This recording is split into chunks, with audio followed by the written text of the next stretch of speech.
Hello everyone. So இந்த வீடியோவில் 6th standard இயல் 4 பற்றி பார்க்கலாம். ஃபஸ்ட்டு செயல் மூதுரை. இது ஏற்றவர் ஔவையார் அவர்கள். எங்கள் பாடலில் என்ன கொடுத்துருக்காங்க பார்க்கலாம். மன்னனும் மாசார கற்றவனும் சீர்தூக்கின் மன்னனின் கற்றோன் சிறப்புடையன். மன்னருக்கு தன் தேசம் அல்லால் சிறப்பில்லை, கற்றவருக்கு சென்ற இடமெல்லாம் சிறப்பு. ஸோ இந்த பாடலோட பொருள் என்னென்னா, மன்னனையும் நல்லா படித்தவனையும் கம்பேர் பண்ணால் கற்றவனே சிறப்புடையவன் என்று சொல்கிறாங்க. மன்னன் தன் நாட்டுக்கு மட்டும்தான் அவன் அரசனாக இருப்பார். ஓகேங்களா? அவருடைய மன்னருக்கு அவருடைய தேசத்தில் மட்டும்தான் அவருக்கு சிறப்பு. ஆனால் கற்றவருக்கு அவர் என்னெல்லாம் சென்றாரோ சென்ற இடமெல்லாம் அவருக்கு சிறப்பு உண்டாகும். ஸோ இதுதான் பொருள். ஓகேங்களா? ஓகே, இந்த இயல் ஃபுல்லாகவே கல்வியை பற்றி சிறப்பிச்சு சொல்லியிருப்பாங்க. ஓகேங்களா? நெக்ஸ்ட்டு சொல்லும் பொருள் நம்ம பார்க்கலாம். மாசரன்னா குற்றம் இல்லாமல், சீர்தூக்கின் ஒப்பிட்டு ஆராய்ந்தல். சீர்தூக்கின் கம்பேர் பண்ணுறதுக்காக ஒப்பிட்டு ஆராய்தல். தேசம்னா நாடு. இங்கே பாடலின் பொருள் நான் சொன்னது தான். ஒரு ரிவைண்ட் பண்ணிக்கோங்க. என் நூல் வழியில் என்ன கொடுத்துருக்காங்க. ஓகே, மூதுரை ஏற்றவர் ஔவையார் அவர்கள். இவர் வேறு என்னென்ன நூல்லாம் எழுதியிருக்காங்கன்னா, ஆத்திச்சூடி, கொன்றை வேந்தன், நல்வழி, இந்த நூல்லாம் எழுதியிருக்காங்க. இப்போ கொன்றை வேந்தன், நல்வழி போன்ற நூல்களை ஏற்றவர் யாருன்னு கேட்டாங்கன்னா ஔவையார் அவர்கள். ஸோ மூதுரைக்கு என்ன பொருள்னு கேட்பாங்க. மூதுரை என்னும் சொல்லுக்கு மூத்தோருக்கு ஒரு அறிவுரை என்று பொருள். ஓகே, ஸோ மூதுரை மூதுரை நூலில் மொத்தம் எத்தனை பாடல்கள் இருக்குன்னா 31 பாடல்கள் இருக்குது. மூதுரையில் 31 பாடல்கள் இருக்குது. அடுத்து புக் பேக் பார்க்கலாம். மாணவர்கள் நூல்களை டேஷ் கற்க வேண்டும். மாசர குற்றமில்லாமல் கற்க வேண்டும்.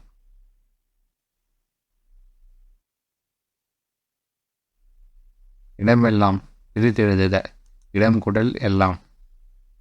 மாசர மாசு குடலார. குற்றம் குடல் இல்லாதவர் குற்றம் இல்லாதவர். சிறப்பு குடல் உடையார் சிறப்புடையார். ஸோ நெக்ஸ்ட்டு செயல் பார்க்கலாம். துன்பம் வெல்லும் கல்வி. ஸோ இந்த கவிதை பாடியார் பட்டுக்கோட்டை கல்யாண சுந்தரம் அவர்கள். ஸோ எக்ஸாம் பாயிண்ட் ஆஃப் வியூவில் பட்டுக்கோட்டை கல்யாண சுந்தரம் அவர்களுடைய பாடல்கள் அடிக்கடி கேட்குறாங்க. ஸோ இந்த பாடல் ரொம்ப ரொம்ப முக்கியம் எக்ஸாம் பாயிண்ட் ஆஃப் வியூவில். ஸோ இது கன்ஃபார்மாக நல்லா தரவாக படிச்சிருங்க. சரிங்களா? ஸோ இந்த பாட்டில் என்ன சொல்கிறாங்கன்னு பார்ப்போம். ஏட்டில் படித்ததோடு இருந்து விடாதே, நீ ஏன் படித்தோம் என்பதையும் மறந்து விடாதே. ஸோ படித்தது ஜஸ்ட் மகப் பண்ணுற மாதிரி இல்லாமல் அது ஏன் படிக்கிறோம் சொல்லிட்டு தெரிஞ்சு படிக்கணும். சரிங்களா? அதுதான். நெக்ஸ்ட்டு, நாட்டின் நெறி தவறி நடந்து விடாதே, நம் நல்லவர்கள் சுற்றும்படி வளர்ந்து விடாதே. ஸோ இதில் என்ன சொல்கிறாங்கன்னா, நல்லவங்க நாளும் தெரிஞ்சவங்க அப்படின்னு சொல்லுவாங்க. ஸோ அவங்க நம்மளை திட்டுற மாதிரி நடந்தக்கூடாது அப்படின்னு சொல்கிறாங்க. நாட்டினோட நெறி தவறியும் நடக்கக்கூடாது அப்படின்னு சொல்கிறாங்க.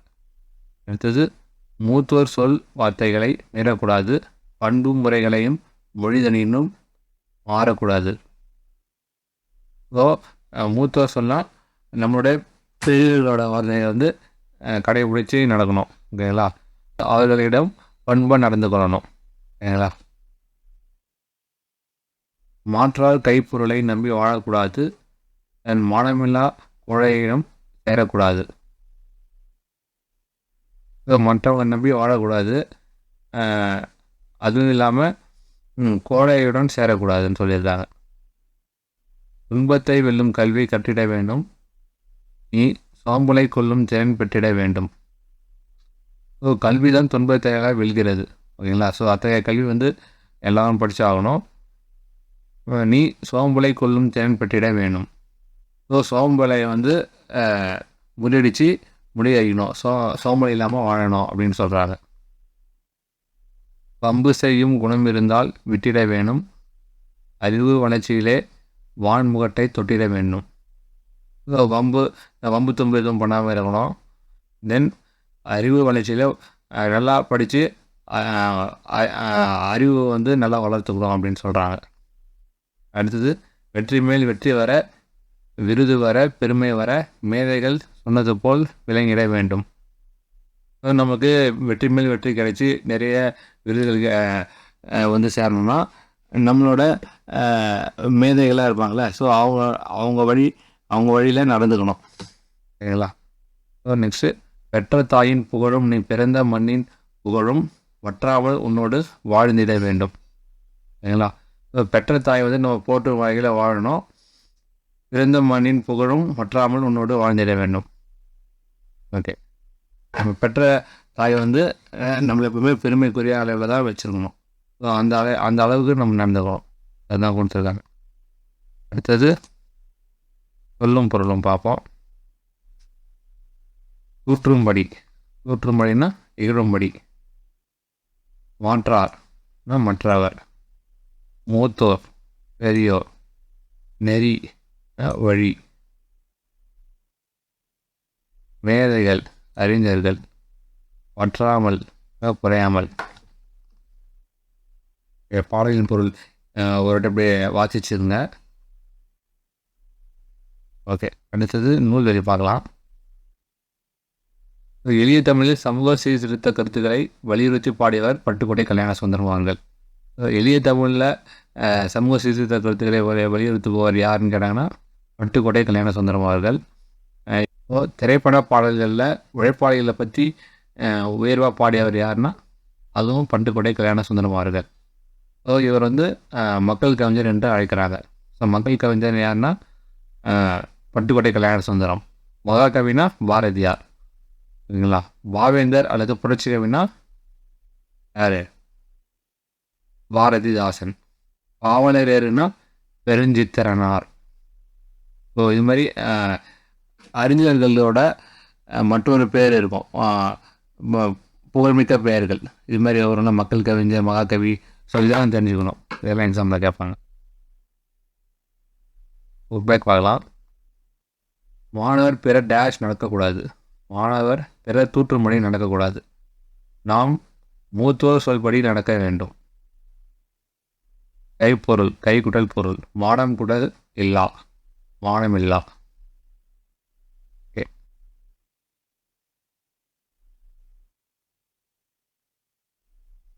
அடுத்த உரைநடை பார்க்கலாம். இந்த உரைநடையில் வந்து காமராஜர் அவர்களை பற்றி சொல்லியிருக்காங்க. சரிங்களா? கல்வி கண் திறந்தவர் என்று அழைக்கப்படுபவர் யாருன்னா காமராஜர் அவர்கள். சரிங்களா? இவர் காமராஜரின் சிறப்பு பெயர்கள் என்னென்னா ஆர்னர், பெருந்தலைவர், படிக்காத மேதை, தர்ம வீரர், கருப்பு காந்தி, ஏழை பங்காளர், தலைவர்களை உருவாக்குவார். அது கிங் மேக்கர். தலைவர்களை உருவாக்குவர் வந்து இங்கிலீஷில் ஃபேமஸாக கிங் மேக்கர்னு சொல்லுவாங்க. ஓகே, அடுத்தது காமராஜரின் கல்வி பணிகள். காமராஜர் முதல் அமைச்சராக பதவியேற்ற போது ஏறக்குறைய 6000 தொடக்கப்பள்ளிகள் மூடப்பட்டிருந்தன. சரிங்களா? ஸோ காமராஜர் அவர்கள் முதலமைச்சராக பதவியேற்கும் போது எத்தனை பள்ளிகள் வந்து எத்தனை தொடக்கப்பள்ளிகள் வந்து மூடப்பட்டிருந்ததுன்னா 6000. ஓகே, இலவச கட்டாய கல்வியை அறிமுகப்படுத்தியவர் யாருன்னா அதுவும் காமராஜர் அவர்கள். இலவச கட்டாய கல்விக்கான சட்டத்தை இயற்றி தீவிரமாக நடைமுறைப்படுத்தியவர். இலவச கட்டாய கல்வியை நடைமுறைக்கு கொண்டு வந்தவர் யாருன்னா காமராஜர் அவர்கள். மாணவர்கள் பசியின்றி படிக்க மதிய உணவு திட்டத்தை கொண்டு வந்தவர். மதிய உணவு திட்டத்தை கொண்டு வந்தவரும் காமராஜர் அவர்கள் தான். சீருடை திட்டத்தை அறிமுகம் செய்தவர். சீருடைனா யூனிஃபார்ம். ஸோ எல்லோரும் ஒரே ட்ரெஸ், ஏற்றத்தாழ்வு இல்லாமல் ஒரே ட்ரெஸ்ஸு தான் அணிஞ்சிட்டு வரணும் பள்ளிக்கு வரும்போது. ஸோ அந்த திட்டத்தை அறிமுகப்படுத்தவரும் காமராஜர் அவர்கள் தான். பள்ளி சீரமைப்பு மாநாடுகள் நடத்தினார். இது என்னென்னா இலவச கட்டாய கல்வி, மதிய உணவு திட்டம், சீருடை திட்டம். இவருடைய முக்கியமான பணி. ஸோ இது வந்து இவர் பள்ளிக்கு செஞ்ச முக்கியமான பணிகள். கல்வி புரட்சிக்கு வித்திட்டவர் காமராஜர் ஆவார். ஸோ கல்வி புரட்சிக்கு வித்திட்டவர் யாருன்னா காமராசர். இந்த பாக்ஸ் ரொம்ப முக்கியம் சரிங்களா. ஸோ இதில் இருந்து நிறைய கொஷின்ஸ் எடுத்து பார்க்கலாம். நல்லா படிச்சுக்கணும். ஓகே பார்ப்போம்.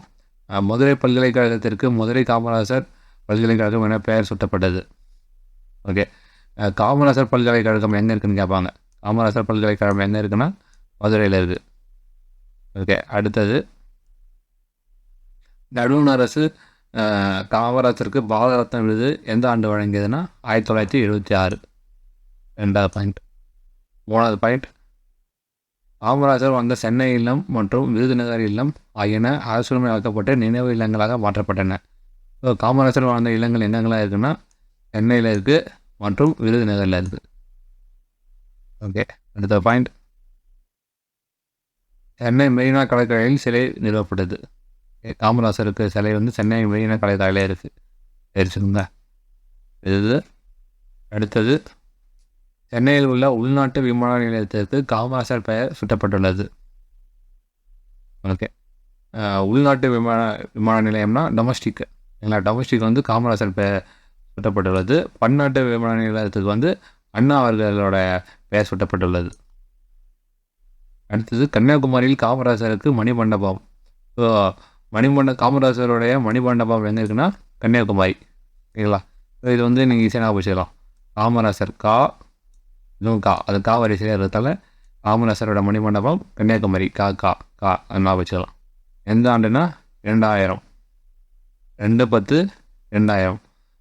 காந்தி அவர்களுடைய பிறந்த நாளான அக்டோபர் 2ஆம் தேதி தான் மணிமண்டபம் திறந்து வைக்கப்பட்டுள்ளது. 2/10/2000. அடுத்தது, ஆண்டுதோறும் காமராசர் பிறந்த நாளை ஜூலை 15. சரிங்களா. ஜூலை 15ஆம் நாள், ஜூலை 15 வந்து கல்வி வளர்ச்சி நாளாக கொண்டாடப்பட்டு வருகிறது. கல்வி வளர்ச்சி நாளாக கொண்டாடப்பட்டு வருகிறது. ஸோ இது ரொம்ப முக்கியமானது இந்த பாக்ஸ். ஸோ இந்த பாக்ஸ் ரொம்ப முக்கியமானது. ஓகே, அடுத்தது, பள்ளிக்கூடம் செல்லாததற்கு ஆடு மேய்க்கும் சிறுவர்கள் கூறிய காரணம். ஊரில் பள்ளிக்கூடம் இல்லை. பசியின்றி பிரித்தெழுதுக. பசி கூட்டல் இன்றி. படிப்பறிவு. படிப்பு கூட்டல் அறிவு. ஆடு கூட்டல் ஆறு. காட்டாறு. நெக்ஸ்ட்டு, குழந்தைகள் பள்ளியில் ஏற்றத்தாழ்வின்றி படிக்க டேஷ் அறிமுகப்படுத்தினார். ஏற்றத்தாழ்விலாம் படிக்க சீருடையை அறிமுகப்படுத்தினார். காமராசரை கல்வி கண் திறந்தவர் என்று மனதார பாராட்டியவர் யார்? பெரியார் அவர்கள். சரிங்களா. ஸோ இது நான் சொல்ல மறந்துட்டேன். ஓகே, கல்வி கண் திறந்தவர் என்று காமராசரை போற்றவர் யாருன்னா பெரியார் அவர்கள். ஈவிஆர் பெரியார் அவர்கள். சரிங்களா. ஸோ இவரும் ஒரு பெரும் தலைவர் தான்.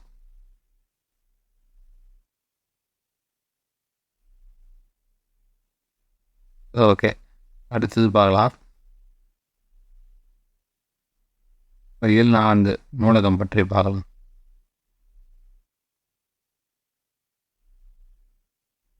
இங்கே ஒரு பழமொழி கொடுத்துருந்தாங்க. கற்றது கைமண்ணளவு, கல்லாதது உலகளவு. பழமொழியை தெரிஞ்சிருங்க. இது வந்து 4ஆம் நூற்றாண்டு நூலகம். சரிங்களா. சென்னை கிண்டியில் இருக்குது. ஆசிய கண்டத்திலே 2வது பெரிய நூலகம், ஆசியாவிலே 2வது மிகப்பெரிய நூலகம் எதுனா அண்ணா நூற்றாண்டு நூலகம். தரைத்தளத்தோடு 8 அடுக்குகள் உள்ளது. எத்தனை அடுக்குகள்னால் 8 அடுக்குகள். 8 ஃப்ளோர்ஸ் இருக்குது கிரவுண்ட் ஃப்ளோரோட சேர்த்து. சரிங்களா. ஸோ இதன் பரப்பளவு 8 ஏக்கர். 8 ஏக்கர் பரப்பளவு கொண்டது. அடுத்தது பாக்ஸ் கொடுத்துருக்காங்க. ஆசியா கண்டத்திலே மிகப்பெரிய நூலகம் சீனாவில் உள்ளது. ஸோ ஆசியா கண்டத்திலே 2வது பெரிய நூலகம் வந்து அண்ணா நூற்றாண்டு நூலகம் சொல்கிறோம். ஃபஸ்ட்டு எதுன்னு தெரிஞ்சுக்கணும்ல. ஃபஸ்ட்டு வந்து சீனாவில் இருக்குன்னு சொல்லியிருக்காங்க. ஸோ இவர் வந்து அரங்கநாதன். இவர் தான் நூலக விதிகளை உருவாக்கியவர். ஓகேங்களா. ஸோ இந்திய நூலகவியலின் தந்தை, father of Indian library science என்று அழைக்கப்படுபவர் யாருன்னா ரா அரங்கநாதன். ஓகே, இந்திய நூலகவியலின் தந்தை என்று அழைக்கப்படுபவர் யாருன்னா ரா அரங்கநாதன். இது ரொம்ப இம்பார்ட்டன்ட். ஓகே,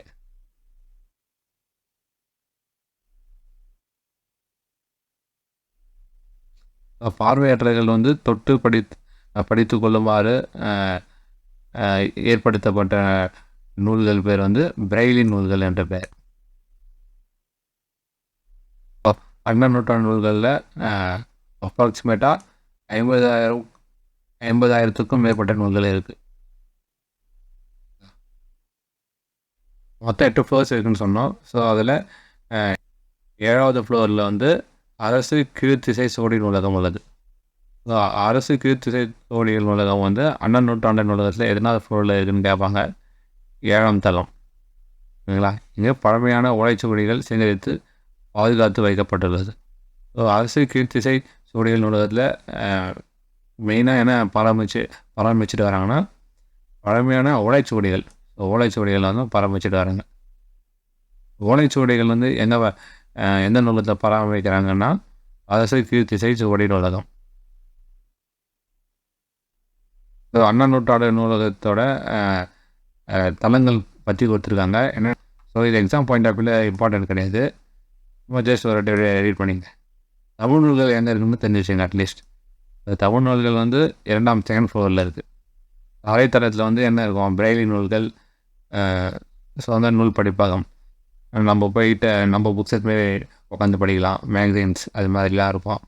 ஃபஸ்ட் ஃப்ளோரில் வந்து குழந்தைகள் பிரிவு, குழந்தைகள் செக்ஷன் இருக்கும். ஏன் ஃபஸ்ட்டு ஃப்ளோரில் இருக்குன்னா, ஏன்னா குழந்தைகள் வந்து அதிக படிகள் மேலே ஏறி போக மாட்டாங்களே. ஸோ அதனால் ஃபஸ்ட்டு தரத்தில் இருக்குது அப்படின்னு நான் போச்சுங்க. ஸோ மற்றதெல்லாம் ஓகே, முடிஞ்ச அளவு மெமரைஸ் பண்ண முடிஞ்சா பாருங்கள். ஆனால் அந்த அளவுக்கு இது இம்பார்ட்டண்ட் இல்லை.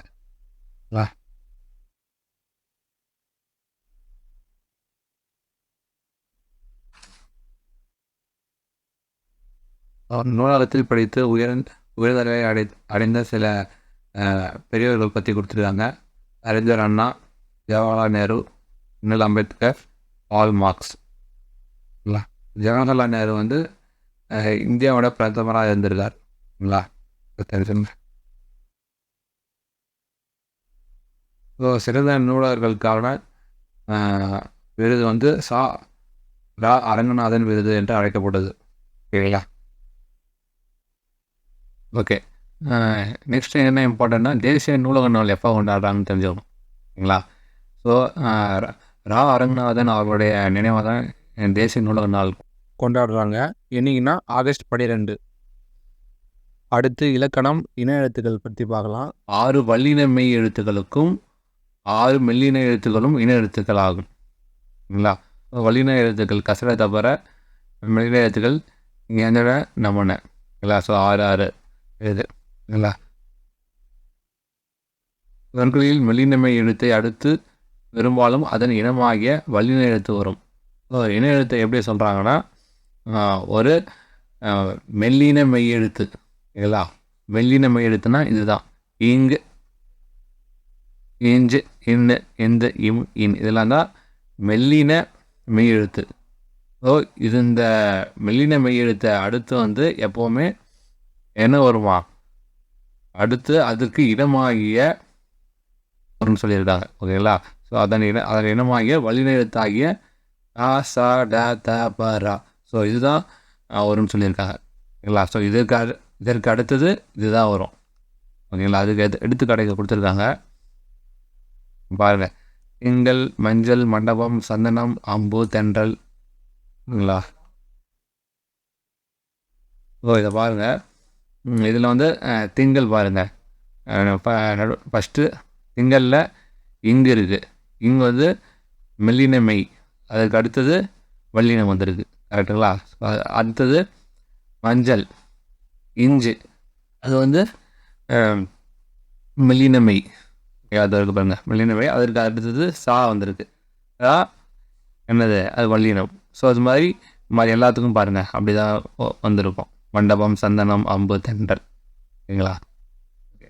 அடுத்தது ஸோ உயிரெழுத்துக்களில் குரிலுக்கு நெடிலும் நெடிலுக்கு குரிலும் இன எழுத்துக்கள் ஆகும். ஸோ உயிரெழுத்துக்களை இதெல்லாம் இன எழுத்துக்கள்லாம் குரிலுக்கு நெடில் நெடிலுக்கு குரில். ஸோ அதுதான் இன எழுத்துக்கள் சொல்கிறாங்க. ஸோ குறில் எழுத்து இல்லாத ஐ என்னும் எழுத்துக்கு ஈ என்பது இன எழுத்தாகும். உயிரெழுத்துக்களில் குறிலுக்கு நெடிலும் நெடிலுக்கு குரிலும் இன எழுத்துக்கள் சொல்கிறாங்க. அதாவது இங்கே பாருங்கள், இந்த பாக்ஸ் இங்கே பிஷரில் கொடுத்துருக்காங்க. ஓகேங்களா? ஸோ ஆக்கு வந்து இன எழுத்து ஆ, ஈக்கு இன எழுத்து ஈ, ஊக்கு இன எழுத்து ஊ, அதேமாதிரி ஓக்கு ஓ, ஏக்கு ஏ. ஓகேங்களா? ஸோ இந்த 4த்துக்கு வந்து அதுக்கு இனமான அதனுடைய நெடில் எழுத்தே இனமாயிடுச்சு. ஓகேங்களா? ஆனால் ஐக்கும் ஓவுக்கும் மட்டும் அதுக்கான இன எழுத்து வந்து கிடைக்கல. ஸோ அதற்கு என்ன பண்ணுறாங்கன்னா அதோட ஓசையை வந்து கவனிக்கிறாங்க. சரிங்களா? ஸோ ஐ என்னும் எழுத்துக்கு வந்து ஈ என்பது இன எழுத்தாக சொல்கிறாங்க. ஏன்னா இங்கே ஐன்னு சொல்லும்போது முடியும் போது ஈ என்ற ஐ என்று நம்ம உச்சரிக்கும் போது ஈன்னு சொல்லிட்டு தான் முடியுது. ஸோ அதற்கு அப்படின்னு நீங்கள் ஞாபகம் வச்சுக்கலாம், ஐ எழுத்து ஈ அப்படின்ட்டு. ஔ என்னும் இன எழுத்துக்கு வந்து ஊ வந்து இன எழுத்தாக சொல்கிறாங்க. ஔ அப்படின்னு சொல்லும்போது முடியும் போது ஊன்னு முடியுது இல்லை? ஸோ அப்படின்னு நீங்கள் அவுகு ஊ அப்படின்னு ஞாபகம் வச்சுருங்க. ஓகேங்களா? சொல்லில் உயிர் எழுத்துக்கள் சேர்ந்து வருவது இல்லை. ஓகேங்களா? ஸோ ஒரு சொல்லில் வந்து 2 உயிர் எழுத்துக்கள் வந்து தொடர்ந்து வராது, அதுதான் சொல்கிறாங்க. ஓகேங்களா? சொல்லில் உயிரெழுத்துக்கள் சேர்ந்து வருவது இல்லை. ஓகேங்களா? ஆனால் அதுக்கு ஒரு எக்ஸப்ஷன் இருக்குது. எங்கன்னா அளபடையில் மட்டும் நெடிலை தொடர்ந்து அதன் இனமாகிய குறில் எழுத்து சேர்ந்து வரும். ஓகேங்களா? அளபடையில் மட்டும் இதுக்கு எக்ஸப்ஷனு எடுத்துக்காட்டு கொடுத்துருக்காங்க. ஓகேங்களா? ஓவதல் தூவும் சரி, ஆயுத எழுத்துக்கு மட்டும் இன எழுத்து இல்லை. மெல்லினத்திற்கான இன எழுத்து இடம்பெறாத சொல் எது? மூணாவது ஆப்ஷன் தன்னில். 2வது தவறான சொல்லை வட்டமிடுக. 2வது ஆப்ஷன் வென்றான். இன்னுக்கு அப்புறம் பெரிய ரா வரணும். அடுத்தது பிழை திருத்தம். ஓகேங்களா? ஸோ தென்றல்னால் இது வந்து சின்ன இன்னும் வரும். அண்டம் இதுக்கு வந்து பெரிய இன்னும் வரும். நன்றி இது வந்து ரீ வந்து பெரிய ரீ வரும். மண்டபம் இது வந்து பெரிய இன்னும் வரும். இந்த பிழைகள் தெரிஞ்சுங்க. அடுத்தது குரல் கொடுத்துருக்காங்க. யாதானும் நாடாமல் ஊறாமல் என்னொருவன் பாந்துணையும் கல்லாதவாறு. ஸோ இந்த குரலோட பொருள் என்னென்னா, என்ன சொல்கிறாங்கன்னா, கற்றவனுக்கு வந்து எல்லா நாடும் அவனுடைய நாடு தான், எல்லா ஊரும் அவனுடைய ஊர் தான். ஸோ இதெல்லாம் தெரிஞ்சுக்கணும். சிலர் வந்து அவங்க சாகிற வரையும் ஏன் படிக்காமல் இருக்காங்க அப்படின்னு சொல்லிட்டு வள்ளுவர் வந்து சொல்கிறார். ஓகேங்களா? அடுத்தது பழமொழி 400 பார்க்கலாம். பழமொழி 400 இயற்றியவர் வந்து முன்றுரை அரையனார் அவர்கள். ஓகேங்களா? ஸோ அந்த ஆசிரியர் குழுவில் இங்கே நீங்கள் நோட் பண்ணிங்க. பழமொழி 400 ஆசிரியர் முன்றுரை அரையனார். என்ன பாடல்னா, ஆற்றவும் கற்றார் அறிவுடையார் அஃதுடையார் நாற்றச்சையும் செல்லாத நாடு இல்லை அந்நாடு வெற்று நாடு ஆகா தமவே ஆம் ஆயினால் ஆற்றுணா வேண்டுவது இல். ஸோ இந்த பழமொழி 400 சிறப்பு என்னென்னா, ஒவ்வொரு பாடலிலும் கடைசி லைன் வந்து ஒரு பழமையோட முடிச்சிருப்பாங்க.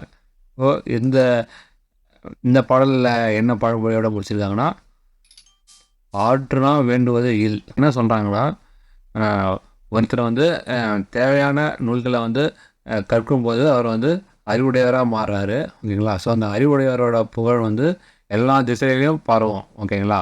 ஸோ எல்லா திசையிலையும் பறந்து எல்லா நாட்டவரும், ஸோ அவருடைய புகழ் வந்து எல்லா நாட்டுக்கும் பரவும். ஓகேங்களா?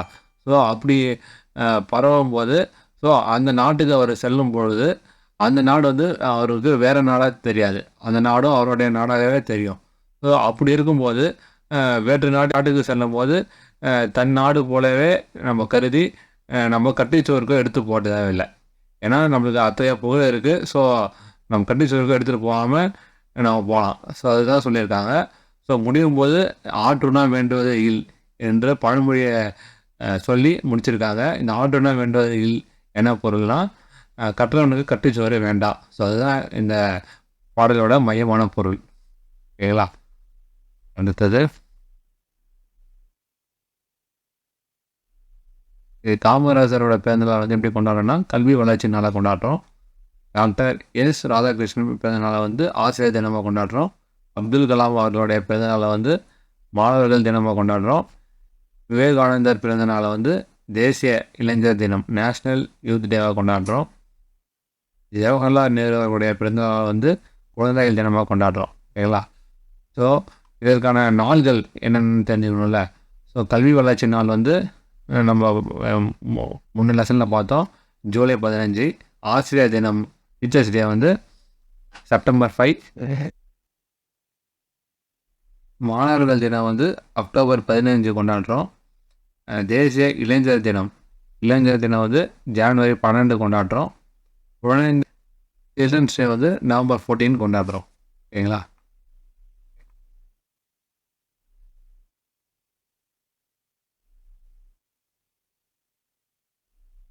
ஸோ இன எழுத்துக்கள் அமைந்துள்ள சொற்களே வட்டமிடுக. ஸோ இன எழுத்துக்கள்லாம் நம்மளுக்கு என்னென்னு தெரியும். ஸோ ஒரு மெல்லினமை எழுத்தை தொடர்ந்து வல்லின எழுத்து வந்துச்சா அது இன எழுத்துன்னு சொல்லலாம். ஓகேங்களா? ஸோ இங்கே பாருங்கள், அன்லைன் பண்ண எழுத்து எல்லாமே அந்த ஃபார்மெட்டில் தான் இருக்கும். கங்கை இங்கே வந்து பாருங்கள், அது மெல்லினமை. அதை தொடர்ந்து வந்து வல்லின வரிசை எழுத்து கை இருக்குது. வண்டு, மண்டபம், மங்கை, இதெல்லாம் இன எழுத்துக்கள் தான். ஓகே, அடுத்தது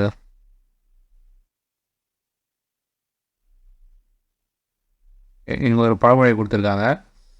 ஓகே, பழமொழி வந்து சரியான வரிசையில் அமைக்கணும். ஃபஸ்ட்டு வந்து விளையும் பயிர் முனையிலே தெரியும். ரெண்டாவது வந்து அல்லாமையை இல்லாமை ஆக்குவோம். ஓகே, இந்த 2 பழமொழி தெரிஞ்சுங்க.